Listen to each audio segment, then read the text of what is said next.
urang majlis nu mana anu kudu ku urang diteuleukeuman teh gitu. La tajlisu inda kulli alimin illa alimin. Ulah janji cek di masjid, di majlis.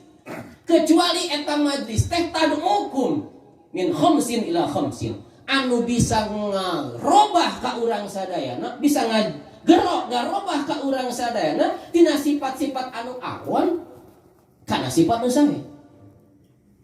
Min khamsin ila khamsin, tina 5 kana 5. Tina sifat anu khair, tina sifat anu awan ila sifat kana sifat anu sae.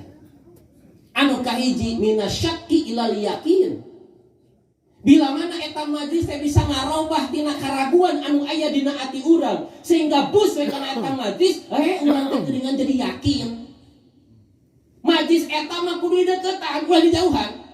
Rapatan ku urang, cakatan ku urang, majlis anu bisa ngarobah tina tadina urang teh ragu, begitu bus we nyanyautan dina ati, bener kitu ieu karamat teh aya kitu.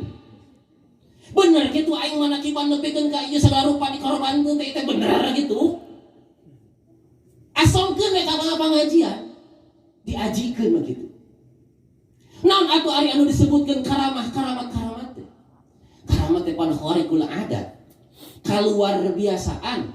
Kan hukum teh hukum syara, hukum